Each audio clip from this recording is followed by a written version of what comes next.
Mariam Traoré de Orodara nous demande, malgré certains progrès, la situation sécuritaire reste difficile dans certaines régions. Quels sont les principaux obstacles pour la sécurisation du pays? Éloi Soma de Nyangologo demande, que prévoit le gouvernement pour les VDP engagés dont l'âge est avancé et qui ne peuvent pas être recrutés comme certains?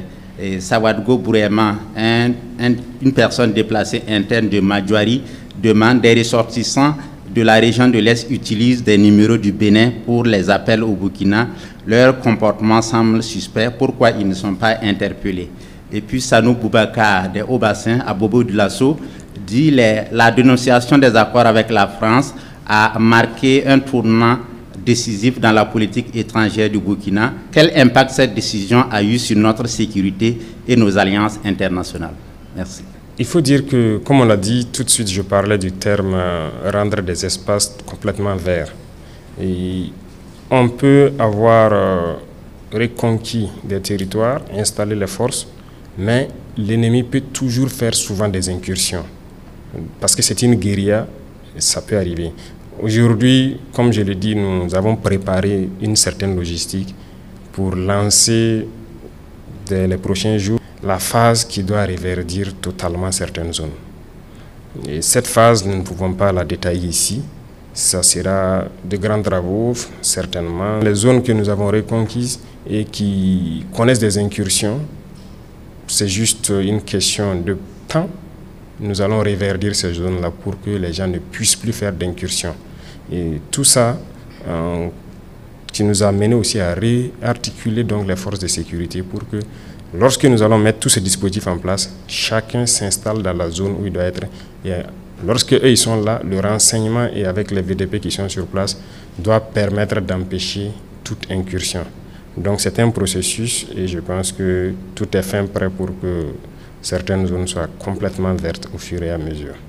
Les VDP participent à la reconquête du territoire.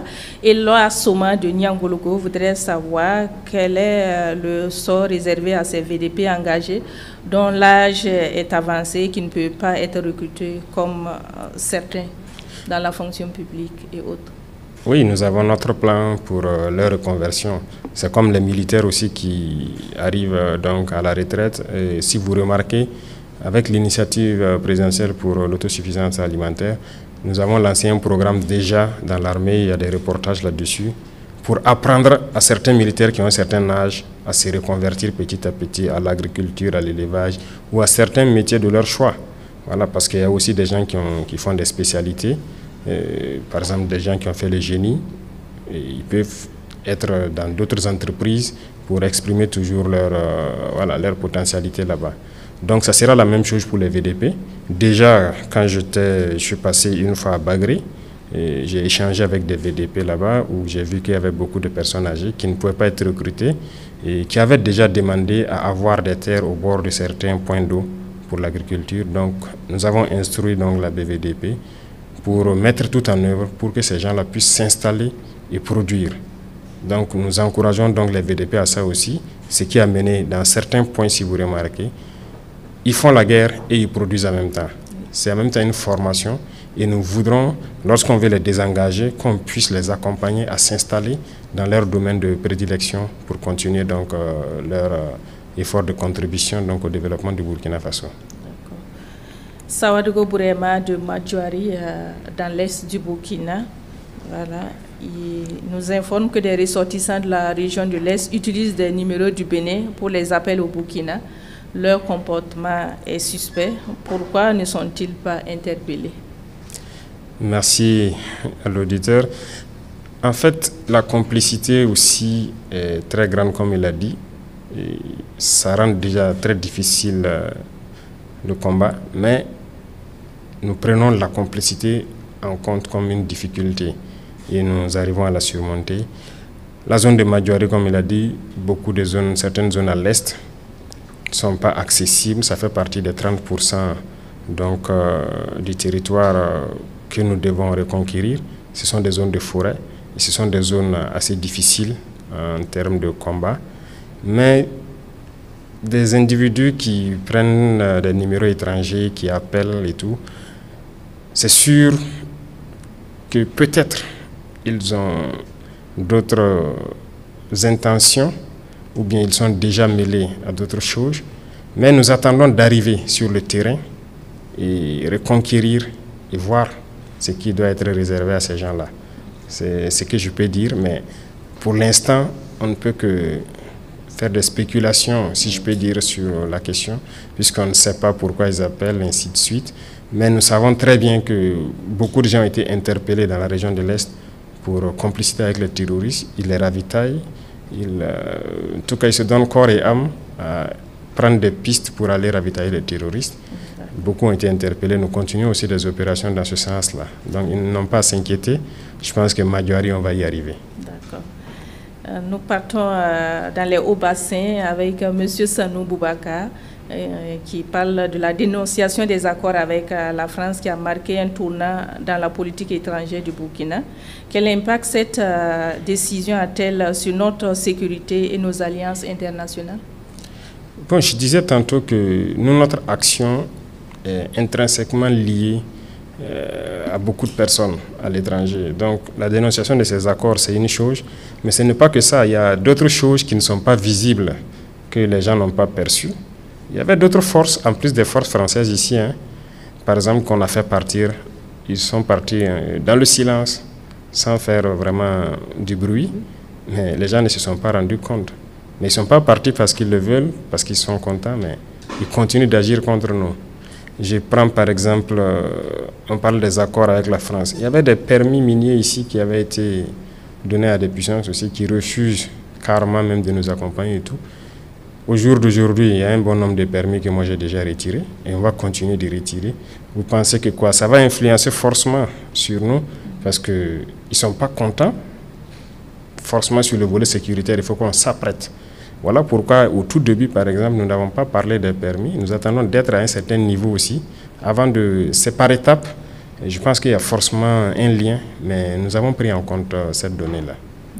Oui, Chantal Nikiema, Excellence, Monsieur le Président. Amad Diallo revient en tout cas sur la sécurité et la défense. Il est à Dori, dans le Sahel. Et vous avez entrepris la réorganisation de l'armée avec des nouvelles unités et stratégies.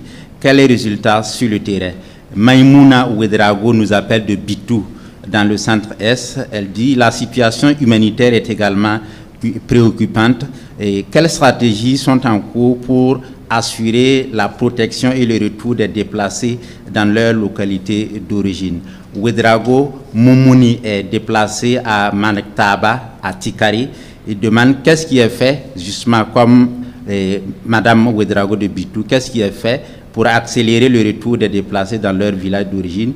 Il appelle à augmenter le nombre de recrues au niveau des FDS pour libérer les zones encore sous emprise terroriste. Merci. Monsieur le Président, la question du retour des déplacés internes est évoquée. Oui. Qu'est-ce qui est fait pour leur retour dans leur localité d'origine? Merci bien. Beaucoup de gens déjà ont déjà rejoint, mais il y a aussi des localités, même si on met pied, souvent on dit aux gens de ne pas venir d'abord, d'attendre, parce que chaque localité n'a pas la même vision, ça n'est pas vu sous le même angle par les terroristes. Comme certains aiment le dire, il y a certaines localités qui sont stratégiques géographiquement dans cette guerre. Donc il y a des zones où peut-être les forces ont reconquis il y a peut-être quelques mois, mais ils n'ont pas permis à ce que les populations reviennent. Il y a un travail qu'ils font. Après, ils reviennent vers l'arrière et disent aux populations de les suivre pour les installer maintenant. Donc, ceux qui se sont déjà installés ont pu passer donc, la saison sans problème, plus ou moins en sécurité. Il y a des zones qu'on va réinstaller à la sortie de la saison. Et on sait que c'est suivi donc de situations humanitaires forcément s'ils n'ont pas pu cultiver, mais des mesures sont prises pour pouvoir les accompagner jusqu'à la saison prochaine.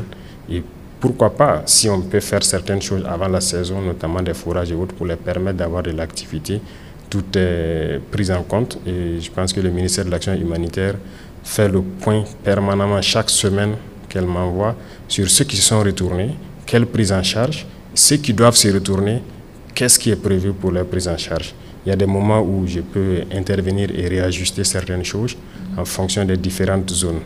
Et je vois qu'il y a une dame qui a parlé de Bitou. Bitou, par exemple, bon, les gens sont là. Je ne sais pas s'il y a un déplacé de Bitou qui est ailleurs. Mais il y a certains villages, peut-être dans le centre-est, qui restent à être installés. Mais il y a un travail qu'il faut faire autour de certaines forêts avant de les permettre de s'installer. Certes, les forces sont là, les VDP sont là, mais on les a dit de ne pas s'installer pour l'instant parce qu'on n'a pas terminé le travail.